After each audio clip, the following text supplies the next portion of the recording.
This is what it looks like when things go wrong for a dairy farmer. And it's just what Steve Evans from West Wales is trying to avoid today. But it's high risk.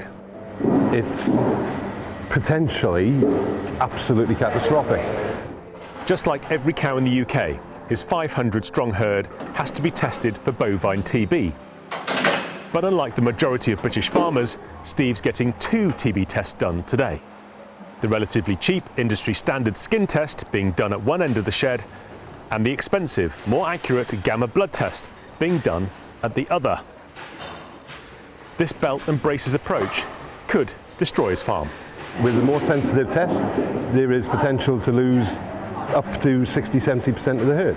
I can't afford to have TB on the farm because we've lost cows, we haven't been allowed to replace them, but at the same point I can't afford to get rid of TB because I could lose my source of income, which is the milking cows. You know, you're looking at cows around here now, you pick out which ones are the reactors, which ones are clear. You can't, it's impossible.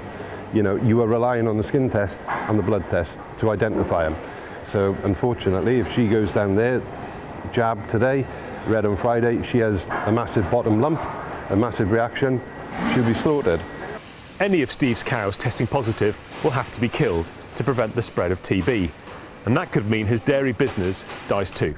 No cows, no milk to sell.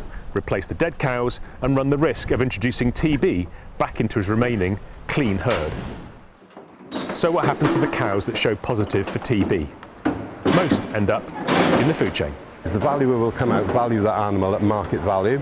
There's normally a bit of argy-bargy about the price.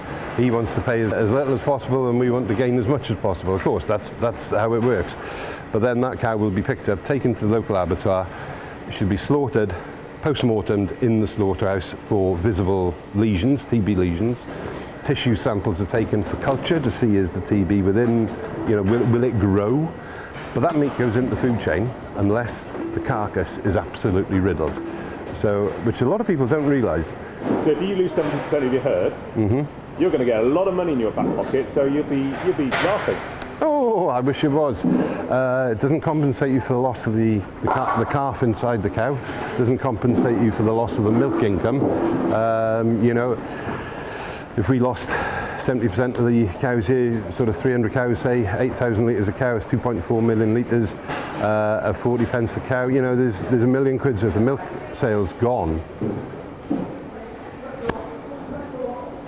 Compensation? Yeah, I've then got to go out and replace the cow.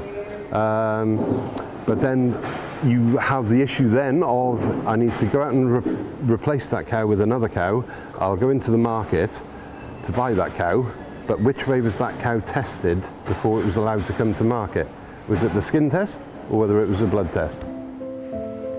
With a positive TB test comes movement restrictions for all of Steve's cows, which means another source of income is lost. Right, champ. Right, normally, if we were clear of TB, these cows here would be going to market at 40 days of age. Got a lovely British blue calf here, solid bull calf, that would normally be worth 250 to 270 quid. I get £34 a head for that because I haven't the space. I can't take it to a market, so it has to go direct to slaughter, unfortunately. So you've got a drop off in milk sales because we haven't been allowed to replace any of the animals we've lost. You've also got a drop in income by 60, 70 grand on beef calf sales as well. So someone asked me recently, you know, what's it cost you since the breakdown started here last July? And I said, well, from August on, it's basically cost us £30,000 to £35,000 a month. A lot of money. It should never be. Policy. So far, what we haven't touched on is the elephant in the room, or the badger in the field. Across in the big barn paid for with help from a Welsh Government grant, Steve explains why the risk doesn't start and stop in here.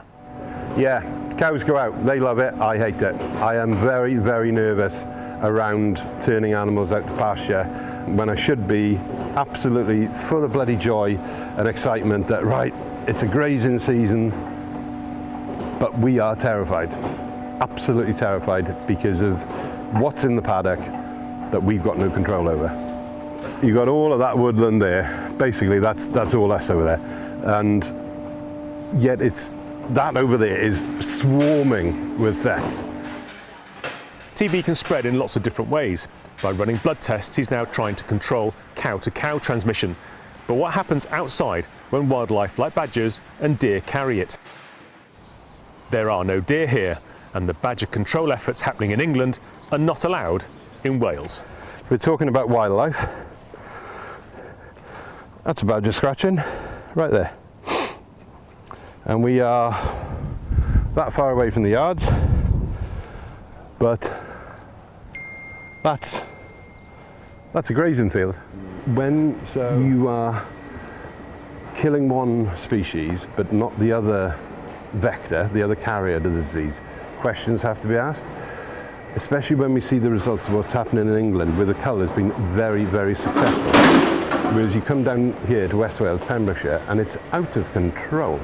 You know, as a parish, over the last sort of 12 months, there's been hundreds and hundreds of animals being killed.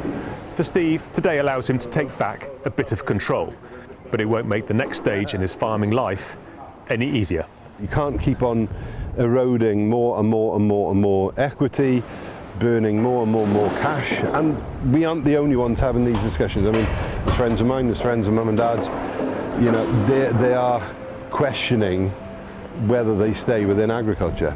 And the public needs to know that, because there is a direct threat to food security, food availability, at a time when it should be government, not just Welsh Government, but nationally, Westminster as well, should be throwing their full weight behind establishing a secure food chain. And at the moment, it's all over the place.